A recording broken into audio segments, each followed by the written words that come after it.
grown-ups, I will bless the Lord at all times. The Reverend Dr. H.B.J. Hicks Jr. once told me, he said, son, sometimes when you're dealing with exposition and you're dealing with hermeneutics, which is interpretation of the word, he said sometimes your life has to catch up with the text. Sometimes we really don't understand what the writers are talking about and what they are calling for. And sometimes life will help you catch up in understanding what the word is saying and what it really implies. I had to ask myself this question as I walked and paced my house on yesterday. The Lord, the psalmist says, I will bless the Lord at all times. You know, sometimes I wrestle with the word and I wrestle with the text, so I had to go and arrest and kidnap this psalmist, David. And I had to ask him, what do you mean? I will bless the Lord at all times. I had to ask him. I know you're saved and sanctified, Holy Ghost filled, fire baptized, and you don't ask questions sometimes, but I had to ask a question. How do I praise God when I'm in pain and when I'm going through hell? How do I muster enough breath and genuineness to give an authentic praise? The Bible says, let everything that have breath praise the Lord. But what do you do when life takes your breath away? Do I have any real people in here today? I know it's raining outside, but I thank God for the rain today. That means God is up to something. The psalmist says, I will bless the Lord at all times. How do I praise him when I've been disappointed? How do I praise him when I've been dealing with loss? This isn't just what the psalmist is doing. This is not something that he's just saying that he will personally do. He is suggesting that this is what every child of God should do. Praise the Lord at all times. This is a thanksgiving psalm, a praise psalm, and the psalmist is calling Israel, the people of God, to worship the Lord and give thanks at all times, which I would tag as a praiseology, a praise mentality of those who have been spiritually grown up, a praiseology of grown-ups. The psalmist suggests that we should give praise at all times. My question is, how do I respond to this call of worship? He said, I will bless the Lord at all times. His praises shall continually be in my mouth. My soul shall make its boast in the Lord, and the humble shall hear thereof and be glad. Here's the call of worship. Oh, magnify the Lord with me, and let us exalt his name together. That's the call to worship. And when there's a call to worship, there's a response by the congregation. Call and response. But my question is for those who are sitting on the opposite end of the call to worship. How do I respond to the call of worship when my pew is in hell? How do I respond to this call of worship when you're seated in pain? How do I respond to this call of worship when my lips have been parched by grief? Like every Thanksgiving song, the call of worship, it has a poetic pattern, a call of worship. Then the psalmist will lead you into a theological reason to worship. It is in the theological reasoning that the psalmist offers to us why we should bless the Lord at all times. And that is where we find this premise or thesis for a praiseology for grown-ups. And when you go through this psalm, you will see that the thesis of the praiseology for grown-ups is in remembering, here it is, if you're taking notes, it's remembering that this is not the first time you had to face adversity, pain, and loss. But God has brought you a mighty long way. We should bless the Lord at all times because God has a reputation for being a God to you in all and any circumstance. And if God brought you out of it the last time, God can do it again. Come on, I'm going to help myself today. Come on, somebody, you know the Lord has brought you out. And if you're currently facing something right now, you can declare based upon what God has done before that He can do it right now. I will bless the Lord. The psalmist gives a theological reason. He goes through this process of remembering. He has a flashback and thinking about how God has brought him through. He says in the 4th verse, I sought the Lord and He answered me. He answered me from all my fears. He delivered me from all of my fears. Is there anybody here that can declare that God is a deliverer? He's delivered you from some stuff. He's delivered you from some fears. He delivered you from some things you didn't know and how to get out of. He delivered you from yourself. Is there anybody here that can declare when you go back down memories lane that God is a deliverer? The 6th verse, as he continues down this path and he thinks about what God has done for him, he said, this poor man called and the Lord heard him. He saved him out of his troubles. Is there anybody here that can testify that God does answer prayer? He said, this poor man cried out. Don't go past that word. He describes his condition.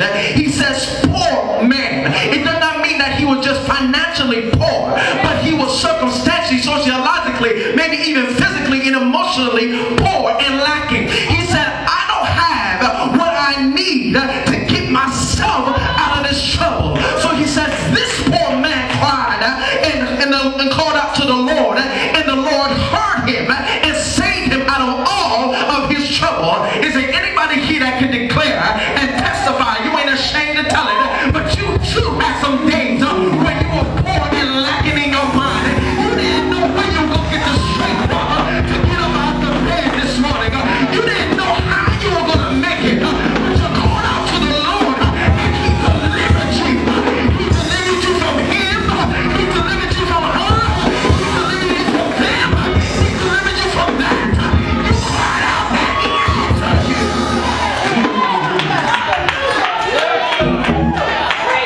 He's going through this season and remembering how God brought him out, and he said that the Lord is a deliverer. The Lord can deliver you from things that you can't deliver yourself from. When you're poor, when you're lacking, when you don't got the strength, when you don't know how to stop the tears from flowing, when you don't understand what's going on, when you're left all by yourself and you don't got nobody to lean on and depend on.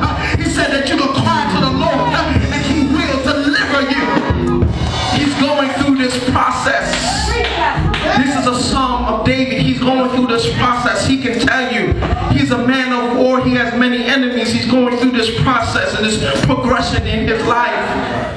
He then says in the 10th verse, the lions may grow weak and hungry. Watch out, watch out. But those who seek the Lord lack no good thing. He's telling you even those self-proclaimed kings, those who declare themselves to be kings, and those who call themselves to be self-made and self-sustaining, they will lack, and they do lack. But the Lord, He has all. He's all sufficient. He's all sustaining. He's almighty. That's why when you talk about God, you just don't say that He is powerful. You gotta say He's omniscient. He's omnipotent. That He's all powerful. That He's all knowing. Some people know, but you don't know God. He knows all things. Can't nobody do you like God. He knows all things. And the thing is, when you lean on people and you deplete their resources, and when you call on people but they can't answer their phone, you can always call on God. There's no lack in God. He's all sufficiency. He's all powerful. And He says, apart from me, you can do nothing. So all you got to do is stay connected to Him, and He will channel His power, and it will wake you up. It will stand you up when you don't feel like you can stand. He will give you power when you don't feel like you got power. It will give you praise when you don't feel like praising. All you got to do is stay connected to the source of your strength. He says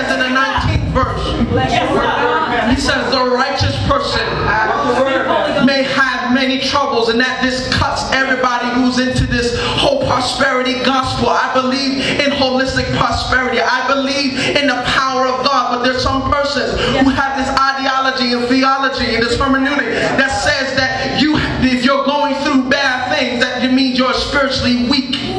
But the Bible declares us right here in this verse. It says that righteous persons may have many troubles. So you can't measure my spirituality by my situation and my circumstance, because we all go through some stuff. I didn't have to sin to get this. Sometimes you can be doing good and God will brag on you, and the devil will put a hit on you. Is there anybody here that can testify that you didn't do nothing, but the enemy had your name? It's because the Lord bragged on you and He trusted you to deal with this circumstance. He trusted you to go through opposition, but still be able to give Him glory. Is there anybody here that's can testify and declare, when God tested me, when the enemy came at me like a flood, I still have my praise.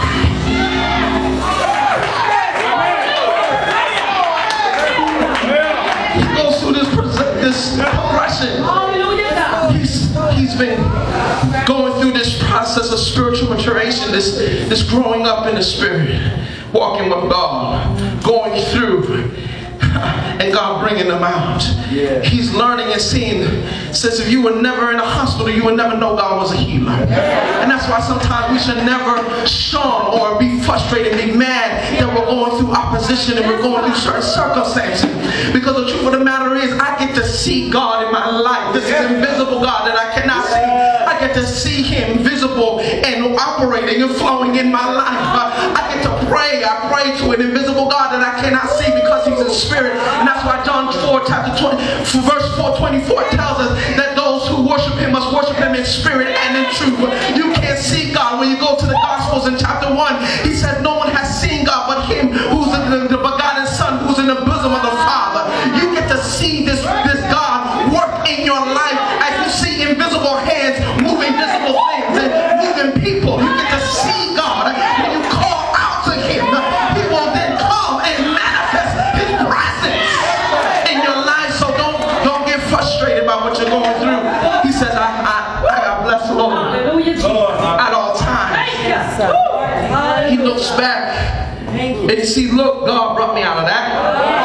God brought me out of that. God brought me out of that.